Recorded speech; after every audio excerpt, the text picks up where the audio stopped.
Hello everyone, welcome back to our channel. This is Mumtaz from Ensure Education. आज के इस video का topic है नीट एग्जाम। इस पूरे वीडियो में मैं बात करूंगी नीट एग्जाम क्या होता है, इंडिया में नीट एग्जाम कब से स्टार्ट हुआ है, कौन सी बॉडी है जो नीट के एग्जाम को कंडक्ट करवाती है, what is the purpose behind NEET exam. Then I will discuss कि एप्लीकेशन फीस क्या रहेगी आपकी जब आप नीट का एप्लीकेशन फॉर्म फिल करते हैं category wise, and then what are the documents required at the time of application, eligibility criteria क्या रहेगा आपका नीट एग्जाम देने के लिए, एंड कौन कौन से कैंडिडेट्स हैं जो कि एलिजिबल है नीट के एग्जाम के लिए, मोड ऑफ एग्जामिनेशन कैसा रहेगा, पैटर्न क्या रहेगा आपके नीट एग्जाम का, टोटल टाइम ड्यूरेशन क्या रहता है नीट एग्जाम का, टोटल नंबर ऑफ क्वेश्चंस कितने आते हैं, मार्किंग फॉर्मेट कैसा रहेगा आपका। Then I will move on to कितने सारे लैंग्वेजेस में एग्जाम कंडक्ट होता है नीट का all over the India, cut off क्या रही है लास्ट ईयर की 2023 की, हम एक कट ऑफ देखेंगे कैटेगरी वाइज क्या रही है, and in the last I will discuss कि आपका काउंसलिंग कैसे होती है नीट एग्जाम में। Once you will clear your NEET exam, उसके बाद आप कॉलेजेस में काउंसलिंग के लिए कैसे एप्लीकेशन फॉर्म फिल कर सकते हैं।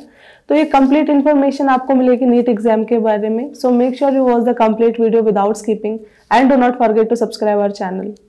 NEET stands for national eligibility cum entrance test, और अगर आपको डॉक्टर बनना है then you have to qualify NEET exam, then only you will be able to get medical seats in India. NEET exam was first introduced in the year 2013।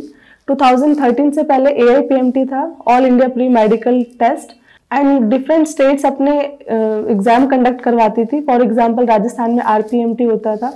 इसी वजह से बच्चों के ऊपर बहुत प्रेशर रहता था अलग अलग एग्जाम देने का।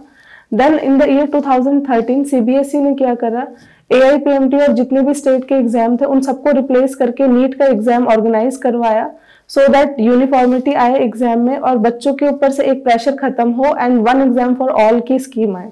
NEET exam is conducted by NTA, that is national testing agency, and जितने भी डिसीजंस होते हैं रिगार्डिंग कि कब आपके एप्लीकेशन फॉर्म रिलीज होंगे, कब एग्जाम की डेट होगी, कब एग्जाम का रिजल्ट आएगा, इन सब के रिस्पॉन्सिबल है NTA। एंड इन सब के बारे में इंफॉर्मेशन आपको NTA की official website that is nic.ac.in पे मिल जाती है। अगर हम बात करें कि पर्पस क्या है नीट एग्जामिनेशन का, then as we all know there are very limited number of medical colleges in India.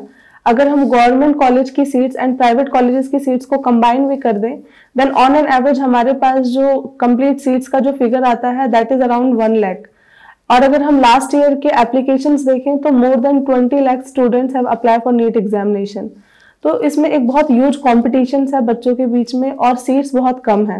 That is the reason NTA conduct NEET examination to assess the knowledge of students, and dedicated and serious students get enter into the medical institute across the country. NEET का जो exam है वो 2 phase में होता है, NEET UG and NEET PG। Undergraduate वाले जो courses होते हैं उनमें MBBS, MD, BHMS, BAMS, इसी तरह के बहुत सारे कोर्सेज आते हैं।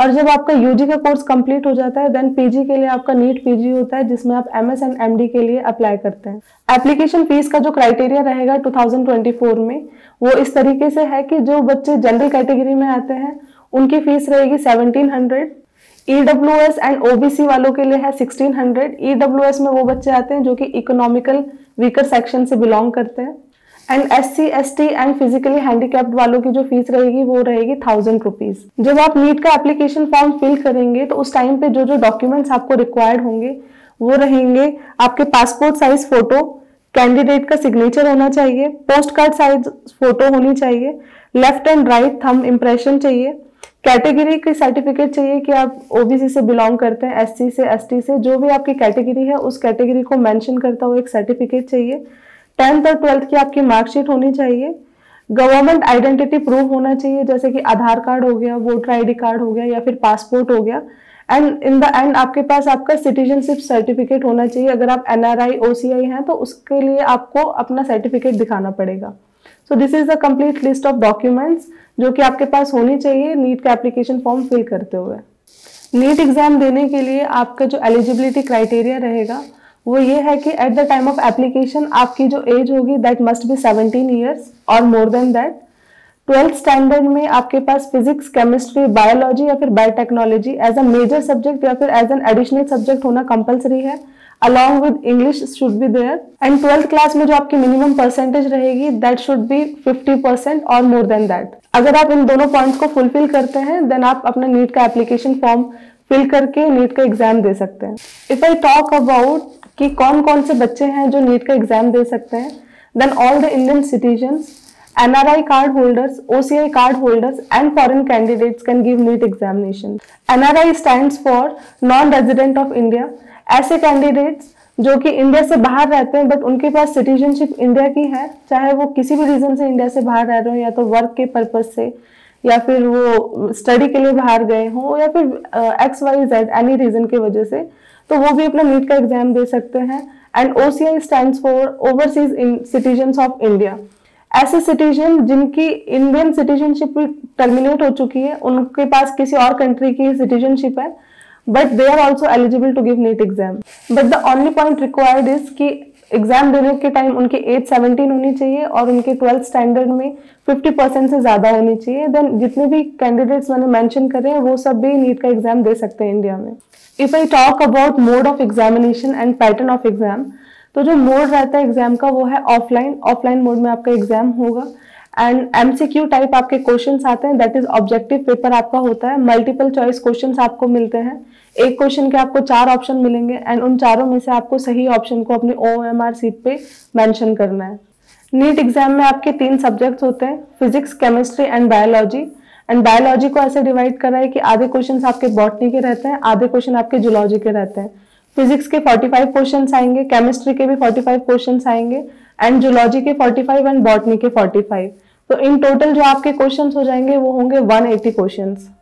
एग्जाम का जो टाइम ड्यूरेशन है दैट इज 3 आवर्स और टोटल नंबर ऑफ क्वेश्चंस जो आएंगे आपके वो होते हैं 180 क्वेश्चंस. तो एक क्वेश्चन के लिए आपको 1 मिनट बहुत इजीली मिल जाता है और बिल्कुल भी पैनिक होने की जरूरत नहीं होती है एग्जाम के टाइम पे. टोटल नंबर ऑफ मार्क्स जो आपके नीट एग्जाम में होते हैं दैट इज 720 और अगर आपका एक क्वेश्चन सही होगा then you will be awarded 4 marks for each right answer. और अगर आपका एक क्वेश्चन गलत होगा तो उसकी जो नेगेटिव मार्किंग का क्राइटेरिया होता है वो ये कि आपका एक नंबर डिड्यूस कर दिया जाएगा. तो 1/4 का आपका रेशियो चलता है इसमें नेगेटिव मार्किंग में. तो ध्यान रखिए कि आप नेगेटिव क्वेश्चंस करने की कोशिश ना करें. अगर नहीं आता है तो उसको अवॉइड करिए, बट अगर आपको नेगेटिव मार्किंग होगी तो उसकी वजह से आपका रिजल्ट बहुत खराब भी हो सकता है. अगर हम लैंग्वेज की बात करें तो 13 अलग अलग लैंग्वेजेस में नीट का एग्जाम कंडक्ट होता है, बिकॉज इंडिया में बहुत सारी ऐसी स्टेट्स हैं जहाँ पे लोकल लैंग्वेज को बहुत प्रेफरेंस दी जाती है और बच्चों को स्टार्टिंग से ही local language as a compulsory subject पढ़ना पड़ता है. तो इसी लैंग्वेज बैरियर को अवॉइड करने के लिए NTA डिफरेंट लैंग्वेजेस में नीट का एग्जाम कंडक्ट करवाती है, so that student should feel more comfortable with their local language.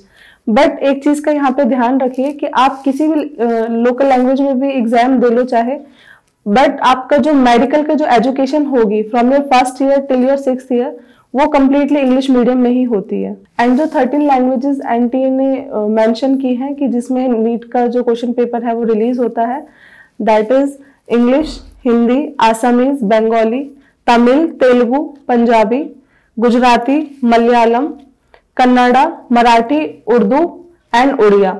इन सभी लैंग्वेजेस में नीट का एग्जाम कंडक्ट होता है all over the India. But यहाँ पे 1 एक्सेप्शन है. इंडिया की 2 ऐसी स्टेट्स हैं जिन्होंने जो मेडिकल का कोर्स होता है जो इंग्लिश मीडियम में होता है वहां पे उन्होंने हिंदी लैंग्वेज को भी अभी स्टार्ट किया है. मध्य प्रदेश एंड उत्तराखंड, ये दोनों ऐसी स्टेट्स हैं जहाँ पे आपको 1st ईयर से हिंदी में भी पढ़ाया जाता है. तो अगर कोई ऐसा बच्चा है जो हिंदी लैंग्वेज में ज्यादा कंफर्टेबल है तो वो अपने काउंसलिंग के लिए मध्य प्रदेश या फिर उत्तराखंड स्टेट को चूज कर सकता है. अगर हम 2023 की कट ऑफ देखें कि नीट क्वालिफाई करने की क्या कट ऑफ रही है कैटेगरी वाइज, तो अगर आप जनरल कैटेगरी से बिलोंग करते हैं तो जो क्वालिफाइंग मार्क्स आपको चाहिए नीट क्वालिफाई करने के लिए वो रहे हैं 137.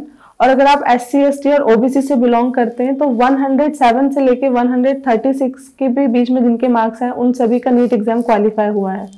बट नीट एग्जाम क्वालिफाई करने का मतलब ये नहीं है कि आपको मेडिकल सीट मिल जाएगी. अगर आपको गवर्नमेंट यूनिवर्सिटी चाहिए इंडिया में then you must score more than 600 और 650. Then only you will be able to get government seats in India.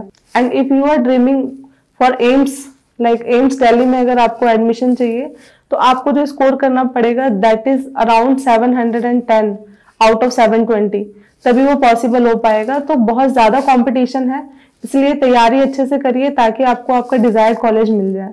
In the last I will discuss the counselling process.